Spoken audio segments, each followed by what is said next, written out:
Good morning, Bucknutters. Welcome to the Bucknuts Morning 5 here on Friday, April 29th, 2022. I am Dave Biddle. I'm very happy to be joined by Jonah Booker for his usual Friday visit.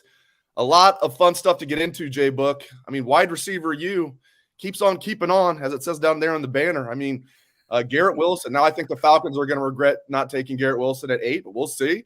The Jets got him at 10. The Jets had a really good draft. So, and then right the next pick, Chris Olave to the Saints. The Saints trading up. You have Chris Olave and Mike Thomas playing together. Jamison Williams then goes with the next pick at 12. But your thoughts? I mean, this just Ohio State was already wide receiver U, in my opinion. This just cements it. It was so cool seeing that last night, Dave. And you and I had talked, I think it was on the Twitter Spaces last week with Pat. And I was saying that once the draft comes up, it's going to be so much marketing opportunity for Ohio State and Brian Hartline. And sure enough, I mean, Mel Kiper was just going on a monologue about how good of a coach Brian Hartline was and how the wide receivers are being developed at Ohio State. Millions of people are watching the NFL draft. I mean, the ratings for the first round are always through the roof. And the fact that Ohio State is getting that spotlight for free from NFL personnel and commentators, it is huge for the recruiting aspect. And if you were following along on Twitter last night, Carnell Tate, Brandon Enos, a lot of the high-end guys, the 5-star wide receivers in the 2024 class, just tweeting out Ohio State and about Ohio State and Brian Hartline and how the guys are just going in first round, left and right, coming from the Ohio State program. I thought it was pretty cool. So it was awesome to see. It really was. I just love the NFL draft period. It's just so much fun. It's the best reality show on TV by far.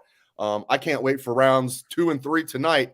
Speaking of which, I know, right? And then even rounds 4 and 7, I'll be locked in. I love it. Yeah. I love it. I'm an NFL draft junkie. Absolutely love it. All right. So where do you think Nicholas Petit-Ferrer, Jeremy Ruckert, and hopefully Thayer Munford go tonight? I think Thayer could be kind of on the bubble, 3rd, 4th round. I've seen him projected late 3rd, though. And the good thing about the 3rd round is there's those compensatory picks. So it's almost like you bleed into the 4th round a little bit there. Where do you think those guys are going to go tonight? I was thinking to myself, watching the draft last night, that I wouldn't be surprised if I see MPF go in the 2nd round here, because you look at some of the tackles, a lot of those tackles went off the board. I mean, you look at the Tulsa tackle and guys from the guards from Tennessee, Chattanooga. There are a lot of guys that people were saying that they didn't think were actually 1st round offensive linemen that got pushed up the board because the need was so high. And because of that, the domino effect is guys like MPF, who may have been 3rd round guys, may be pushed up the board to 2nd round because they're now sitting there at the top of the board for a lot of these teams who are looking for a solid offensive tackle. So I wouldn't be surprised there. Thayer Munford, it's going to be questionable, Dave. I think the 3rd, maybe 4th round for him still. I think it really hurt him, in some of those plays, especially the Michigan game when he was asked to go in there to the left tackle. The thing is with Thayer Munford is he a guard or is he a tackle at the next level? I tend to see that he will probably be a guard. I don't know if he will be able to hold up on the edge against your Von Millers or your, those high-end defensive end, fast twitch type of guys. Even the Bosa brothers, can Thayer Munford hold up on the edge against those guys? I have my doubts. That's why I believe Thayer is probably more of a guard, which at that point will probably put him in the 3rd or 4th round. But Vannett, I mean, what are the chances that the Saints come up and get Ruckert? I mean, because they already got Vannett and then had the two Buckeyes. I wouldn't be surprised if the Saints try to make a move and see if they could get them another Buckeye, because they're at this point, you look at the Saints roster, they're all in for the Buckeyes. They have 7 or 8 guys that are former Buckeyes on that squad. So it's exciting to see. I'm fired up for it. I love the New Orleans Saints, man. I mean, Malcolm Jenkins retires. They're like, we got to get some more Buckeyes. We lost a great Buckeye with Malcolm Jenkins. Now we got to get some more Buckeyes in here. Love it. If I wasn't already a Hoot A fan, I'd probably be a Hoot At fan. I certainly root for all the Buckeyes big time. Man, you know what? The Baltimore Ravens just tick me off. They just draft so well every time. I can't believe them. They got a steal with Hamilton, and then they got Linderbaum, the guy that I really wanted for the Bengals. I warmed up to the Dax Hill pick. you and I were not going at it. I just disagree with you on Twitter. I think you just ignored me. I was like, we'll see. I wasn't a fan of the pick at all at first, but I've warmed up to it. All right, let's get into this. We'll get back to some questions here in a minute, but I want to talk about this. This is very interesting. We have some stuff in the boarding house on Bucknuts about this today. So for those that are curious about, like, is Ohio State, like, even though they're saying they're not doing it, even though the foundation itself is saying, oh, we're not paying recruits. Come on, that's a wink and a nod. They're actually doing it, right, at Ohio State? No. We have sources saying that Ohio State is not engaging in that. The foundation, they're not paying recruits like Tennessee is, like, their collectives are, and A&M and Texas. Ohio State's not engaging in that. What they're selling is the opportunities that you can, even make seven figures if you come to Ohio State. And they're showing examples of what the current athletes are making. So that's how they're selling it. Another interesting point, Jay, but before I get your thoughts on that, we're hearing Alabama's taking the exact same approach as Ohio State. They're not paying recruits. They're not promising upfront money. Transfers is a different thing. So Ohio State and Alabama are basically selling what they have and what you can do once you get there. They're not, they're not going to get into the business, at least not yet, of promising a kid $1 million to come here, $2 million to come here, whatever it is. Put a figure on it. It's also against state law in Ohio right now. That's another important factor. Right. Your thoughts on all that? I know a lot to unpack there. I'm just curious to get your thoughts on that. Yeah, you and I, we did a Spaces chat, and we had Brian Schottenstein come in there, and one of the things that was one of the questions that I asked him about the foundation is, will you guys engage in, kind of setting the market with offering some type of contract to high school recruits? And basically, as you mentioned, he said it's against the state law. There's a lot of chatter that DeWine will sign a new bill which will allow high school recruits to benefit off their name, image, and likeness. And if that's the case, then yes, the foundation will push the envelope forward and start to offer those type of deals that you're seeing from the South. But right now, Ohio State is not operating in the space that you're seeing the Miamis and the Tennessees and the Floridas. I spoke to someone within Ohio State program earlier this week, and basically they said it's chaos. It's absolute chaos out there. Teams are winning by any means necessary. Some of the figures that are being thrown out to some of these top recruits is absolutely insane right now. And Ohio State, I would tell you this, they would love to get in the muck. They would definitely love to be able to say, hey, not only are you going to come to Ohio State, get a great education, be developed by some of the top coaches in the game, have a shot to play for a national championship, but also give them that type of guaranteed money that a lot of these other schools are offering, but they are not engaging in that. So right now, Dave, I would say they would love to do it, but they're not doing it. Alabama's not doing it. You're seeing it from a select few schools. And just reading the recent articles about the NCAA is going to get even crazier, with the NCAA basically just throwing their hands up and saying, we're done. We're out of this. They're looking to start delegating enforcement to the actual conferences, leaving it up to them. So what we think right now is the Wild Wild West is just going to be absolute mayhem. It's going to be every program for themselves, every conference for themselves. And I have said it, if that's going to be the case, just let Kevin Warren copy and paste whatever the SEC rules whatever they decide to do. Just go ahead and just blanket copy it and let that be the Big Ten rules. Because if you try to get too cute, try to let Kevin Warren sink his paws in trying to enforce here, is going to greatly hamper the Big Ten conference. Yeah, we can't let him get involved with anything in terms of putting rules together. I think it's inevitable, and I know I'm not breaking news here, that the Power 5 conferences are basically going to break away and just form their own. But there needs to be a commissioner. There needs to be some type of regulations. And I think most prominent head coaches feel that way. I believe Ryan Day feels that way. Nick Saban feels that way. Dabo Swinney feels that way. You get all those guys, Lincoln Riley, all those guys, speaking out about it. That could carry a lot of weight, especially guys like Nick Saban and Ryan Day and Dabo Swinney. So we'll see. Now, let me ask you this. Now you mentioned like DeWine might sign a new bill which would take it off the table, where it would be illegal for Ohio State, for the collectives, for like the foundation to basically be paying recruits, high school kids. Let's say that happens. Don't you feel like it's inevitable that Ohio State will get into some sort of arms race? Maybe not the crazy amounts that we're seeing, because I still think they want it to be focused on the current players, and they don't want to recruit coming in making $2 million. And, current players like, I'm only making $250,000, which sounds crazy to say, or $500,000. They don't want that. I've heard that from good sources. So, but don't you think eventually it's inevitable Ohio State will have to get into that once it's legal? They're going to have to, Dave. I mean, that is, even though it may feel crummy, it may feel dirty, if you want to be able to play on the highest level, you want to be able to get some of these top high-end recruits. I mean, if you go to a kid and their family is struggling financially, and the school saying, hey, we give you $2 million to come here right now. And Ohio State saying, if you come here, well, if you come here, maybe you will have the opportunity to make some type of cash. A lot of these kids are just going to take the cash right now. And hopefully they can go in there and get developed and make it to the NFL. But for a lot of these kids coming in, that's more money than their family will ever see in their lifetime when it comes to some of these NIL deals. And as you mentioned, how does it affect the dynamics of the program when you have certain kids making X amount of dollars?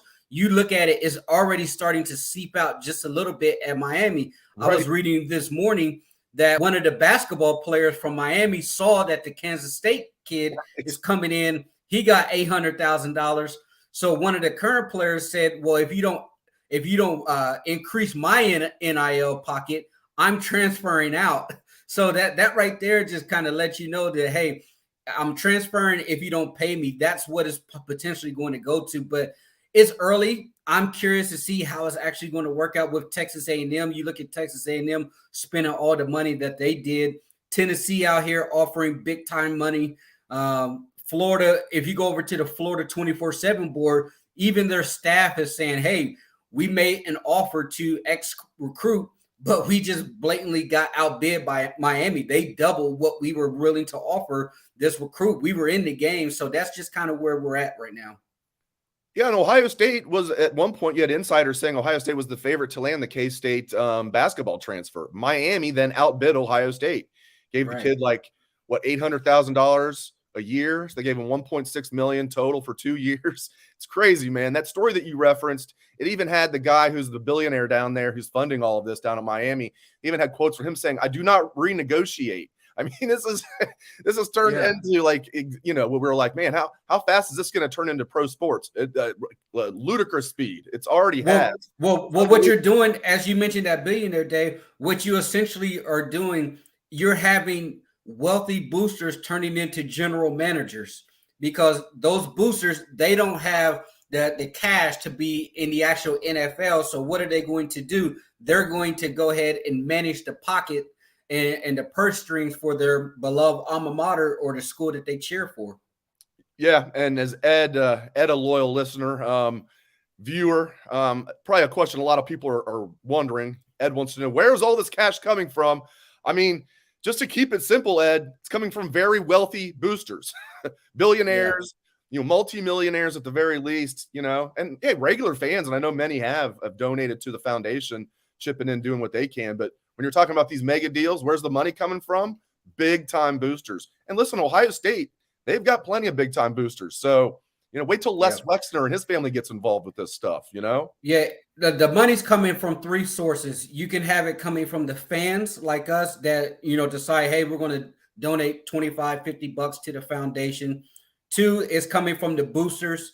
And 3 is also coming from businesses who are using their donation of cash as a marketing tool to where they're going to be able to write that off as a tax expense to say, hey, I'm using this as a tax break because I'm using these funds for marketing campaign. You look at, I think it was Life Wallet or something like that the Miami booster's using. He's sending that money out of his company's account to say, hey, I'm paying an NIL deal because this kid is bringing awareness to Life Wallet. So he was saying, when they tweeted out that they were paying this kid $800,000, that tweet alone generated 4 million impressions. So they're saying because of the 4 million impressions, that to them is considered a marketing tool. So they're going to write that off as an expense for their actual business. But as far as the actual money that's coming from, it can come from a variety of ways. And from what I heard, those 3 ways are the main sources. You look at Florida. Florida just opened up their NIL foundation, I think it was last week. And within 24 hours, they had already $5 million. As soon as they opened the doors and said go. Now, that is one thing I wish Ohio State Foundation would do, is let the people know where they're at. Buckeye Nation fans, we're super competitive. If we see that Florida's at 5 million, Tennessee's at 20 million, and we're sitting there, 6 or 7 million, if you can rally the troops, Ohio State fans will say, hey, we got to make this the biggest foundation. So that is one criticism that I would make about the Ohio State Foundation, is I think they should have some type of running total to say this is how much we've already generated. That's an interesting point. I hadn't even thought about that. I mean, you and I both know Brian. I'm not gonna act like I'm like close friends with him, but we've had him on the podcast a few times. We, as you mentioned, you had him on Spaces where I was a co-host of that. So chatted with Brian many times. We'll have to ask him that. Has somebody asked him that? Are you going to make that public? You seem to be intimating that he's said that he's not going to make that public, how much money they have in there.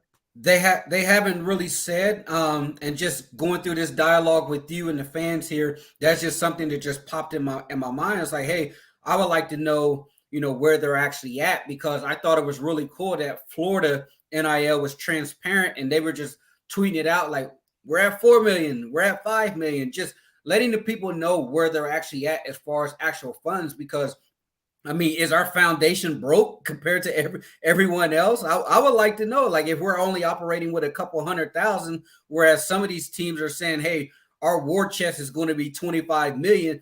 That would kind of give the fans an idea of what we're operating with as far as some type of budget. Yeah, no doubt about it. And one more point I want to make, and I kind of hit on this earlier. I do find it interesting and comforting from Ohio State's perspective.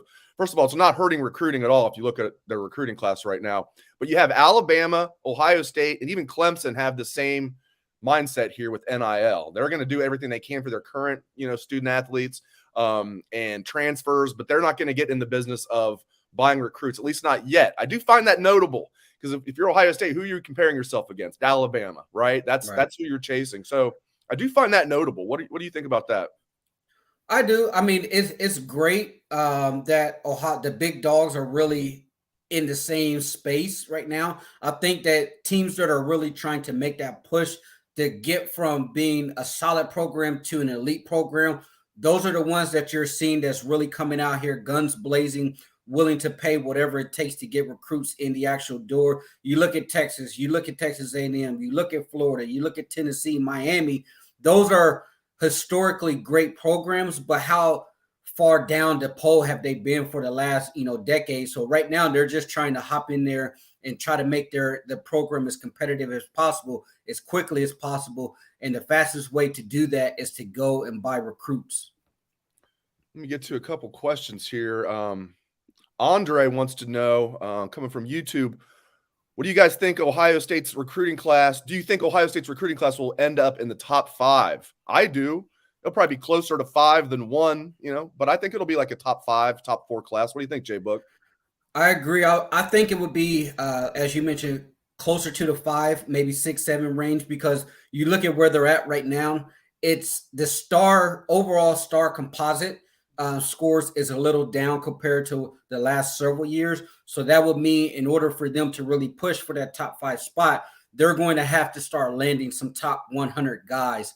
So it's going to be a battle for some of those guys that they're in on. I think the offensive line right now will be some of the spots that they really need to hone in on. I know there's a big one coming up next week, and if things go right, Ohio State will have the top 3 offensive linemen in the state of Ohio, which is a great start. Now you can start looking to try to go national. But one thing to keep in mind today is we've yet to hit camp season. So a lot of these guys that Ohio State are in on, they're going to get recruiting bumps, which will actually help their composite score. All right. Steve asked me earlier for my thoughts on Daxton Hill, which I did give. He probably tuned in right after I said that. But he wants to know from an actual expert, from someone who actually played defensive back. I mean, I kind of played defensive back, but it was like in 8th grade. So I don't that doesn't count. Jonah actually, for those that don't know, J-Book played DB at Ohio University. So he played college football. So J-Book, Steve wants to know from a DB, what is your thoughts on Daxton Hill going to the Bengals? I personally thought the Dax Hill pickup was a really solid pickup for the Bengals. They got him late in the draft. From all indications throughout the entire mock draft season, he was being projected as a first round pick. And Dave and I were just talking about this before we opened up the channel. He's one of those combo type of guys in today's NFL that's extremely valuable because he can be a corner or a safety type of hybrid role. I think he'll replace Bates here pretty soon in the next few years. And then you'll have Bates and potentially Von Bell maybe back there. Or I'm sorry, Hill and Von Bell back there. But I like to pick up. I think he is an alpha dog type of guy. I was telling Dave on the Cover 3 podcast from CBS, they had the Michigan insider Sam Webb on there. And one of the things talking about Dax Hill was he was the alpha dog leader in the Michigan program. A lot of people look at Aiden Hutchinson and think that, him and the other defensive end, those guys were the alpha dogs. But Sam was saying, no, it was Dax Hill who was really the guy who motivated that defense and was one of the vocal leaders on there. And so I think that would fit in well with the Bengals organization. Good. You've talked me into it. I wasn't happy at first. Now, in fairness, though, you're right. The value's good. Everybody had him projected as a first-round pick, and then you're drafting at the end of the first round. He did seem to be best player available, according to a lot of analysts. The guy that I really wanted was Tyler Linderbaum. He wasn't available. Of course, the stupid Ravens, of course, they draft great every year. They plucked him at 25, so I can't complain about it. You've talked me into it. Go Dax Hill. I like the sign kid from Georgia too, the Georgia safety. I think he's an absolute stud too. He's a 6'2" thumper, and I thought that was a really good pickup for Minnesota there late. And he's a true safety. That's the one thing about Dax Hill.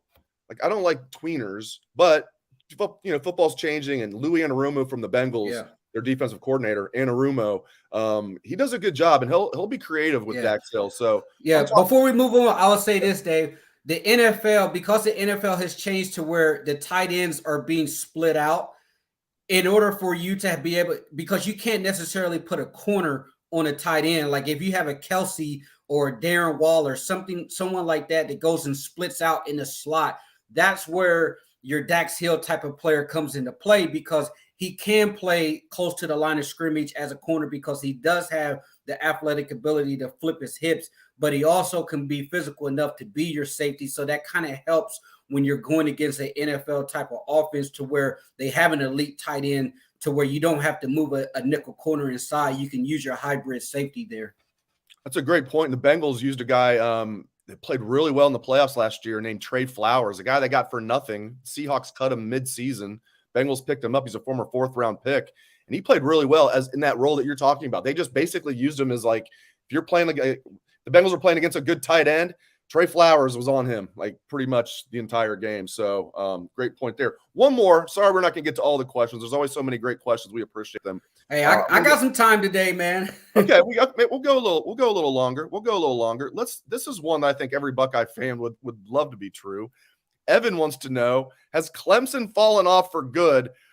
I'm not going to say they're dead yet. I think they've definitely taken a step back. And some of the things Dabo has said publicly, I think, is not helping him in recruiting, to say the least. Right. But have they fallen off for good? I can't get there yet because they're going to skate through an easy ACC, and then they're 2 games away from winning the national title. I don't think they'll win the national title. I think they'll probably be in the playoff. I'm not going to say they're falling off for good, but I think they've taken a step back for sure. I would say Clemson is in trouble. If I was a Clemson fan, I would be highly concerned. One is because Dabo is showing the tendency to be complacent. We've seen it here at Ohio State. What I mean by that is instead of going outside and looking for the elite coach, which will help elevate, especially the quarterback position, they went in-house and pretty much promoted from within. Not having a coach that is player-friendly as far as making sure guys are being taken care of financially, as Dabo is, where he's saying that, he's going to quit if players start getting paid. And just some of the things that Dabo says just really doesn't sit well with a lot of recruits. And their quarterback right now, the quarterback development is a major issue. If you listen to some people, there's been a lot of whispers that Big Dave, when he was on campus with Mateo, DJ's brother, the Clemson quarterback, there was a lot of talk about how they're not happy with the way he's being developed at Clemson right now. And so they're kind of keeping an eye on how things progress. And if things doesn't go well, I wouldn't be surprised if you start to see the Clemson quarterback transfer out of there. But as far as the Clemson offense, I would say this. They promoted a guy who got chewed up and swallowed up by Kerry Combs in the playoff game. They promoted him to be their offensive coordinator. And if a Kerry Combs defense can cause you problems as a play caller, then I don't know about that, because we all saw what we got out of Combs. Great guy, but schematically, he was not a chess master. That was his moment in the sun. He was doing snow angels in the confetti. Do you remember that? He was doing the snow angels in the confetti after the game there. That was great, getting that Clemson monkey off our back. That was fantastic. All right, let's hit this one. I was going to cut him off, but J-Book's being very generous with his time. All right, Charles wants to know, coming from Facebook, what are your thoughts on Ohio State going after an offensive tackle in the transfer portal like Jonah Miller? What do you think about that, J-Book? I would say go for it. We had it in a boarding house right now that transfer offensive tackles, if you're extremely good, the asking price right now is like $100K. That's the rumors on the street, that if you're a good offensive tackle and you're hitting the portal, and the other thing that I've been hearing is if they have 3 years of eligibility left, makes them even more valuable. That just means that the player will have more time within the actual program besides a potential one and done transfer. But I definitely think that Ohio State really needs to hit the offensive line. The thing that really sets Ohio State in a bad situation, Dave, is we don't know what we got out of the guys that stud left, that were probably reaches that Ohio State missed on some of their top guys. We don't know. They have the size, but we don't know what Justin Fry can actually do with them. And we've talked about it for numerous weeks now that Ohio State, they are concerned about the offensive line depth. And I would like to see them be more aggressive for going after the portal. I wouldn't mind seeing them go after at least 2 to 3 guys if you can find the right piece, because as we mentioned in Spaces, you also got to have that conversation with the offensive lineman to say, hey, you may not be starting this year, but we'll get you in the rotation so that we can develop you to have you ready to play starter minutes maybe come next year after DeJuan leaves. That leads into my point. I think the really tough predicament for Ohio State here, if they're going to land a good offensive lineman in the portal and not just somebody who's a depth piece, who would just be clearly on the 2 deep, but a guy that could actually fill in as a 6th man or even challenge for a starting spot, or if a guy gets hurt, would be the guy to go in there. The problem's going to be, I think, if you're a good offensive lineman in the portal, tell me if you agree with this or not. Now, maybe if the money's right, it won't matter. But if you're a good offensive lineman in the portal, don't you need to be told you're going to be starting right away? I think do. I'll be able to promise that. Yeah, and the thing is you're going to have two folds. One, that if offensive lineman is good, he's going to have multiple offers for cash coming out the portal. So he's going to have to weigh a situation there. And then 2, they're going to need to be able to look at the depth chart and determine where they can actually play right now. Now, if you're Ohio State, you can maneuver by offering a lot more money to say, hey, we'll up our ante on the offer if you come. And the reason we're going to do that is because you may not play right now, but you have the opportunity to play down the road. So because of that, to try to offset some of that to keep you happy, we'll bump our offer up, $50K, $75K, or whatever it takes to get you in the door. Yep. Great points. I love that question. All right, let's get to this one.